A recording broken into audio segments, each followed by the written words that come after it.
काजी कैसे बने रहुआ लोग। हम गीतकार गोविंद कवि जी आ गए हैं आप लोग के बीच में फिर एक बार एक नए धमाकेदार गीत के साथ।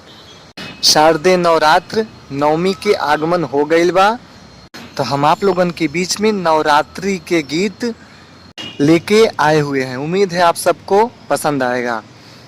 तो जिस किसी भी सिंगर भाई को रिकॉर्डिंग करवाना है फटाफट जाके रिकॉर्डिंग करवा सकता है। सॉन्ग हमारी तरफ से बिल्कुल फ्री है। अगर कोई सिंगर भाई अपना पर्सनली सॉन्ग लिखवाना चाहता है तो दिए गए नंबर पर हमें संपर्क कर सकता है।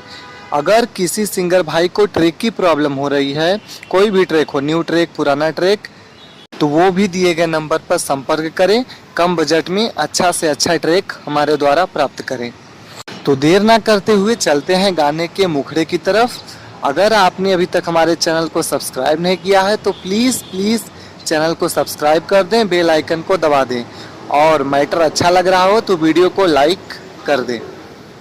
मुखड़ा नवमी में आईनी माई के दुआरी, गुजे जहे कार बड़ी लागता बे प्यारी।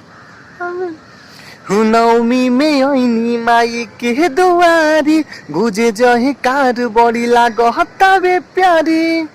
हो जवन बहावे पसंद सुनरी के लेला, आवो ही जान चुनरी के लेला, माई के पसंद चुनरी के लेला। बहुत ही प्यारा, बहुत ही अच्छा मैटर है। जिस किसी भी सिंगर भाई को रिकॉर्डिंग करवाना है रिकॉर्ड करवा सकता है। ये गाना नवरात्र में धमाल मचाएगा।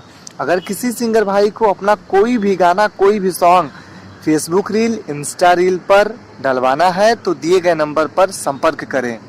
देर ना करते हुए चलते हैं गाने के अंतरे की तरफ। वीडियो को लाइक और कमेंट करना ना भूलें।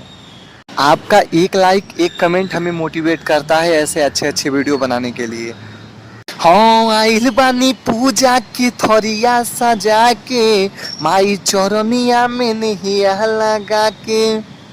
हरे सर धाके तोहरा तो हम बुझतानी, ले लो ये जान रोरी नरियर दवानी। हो जवन भावे पसंद सुनरी के लेला, आवो ये जान चुनरी के लेला, माई के पसंद चुनरी के लेला।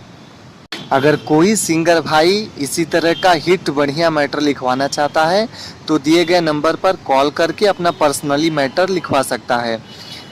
फिर मिलते हैं अगले वीडियो में एक नए गीत, एक नए धमाकेदार मैटर के साथ। हर हर महादेव, जय माता दी।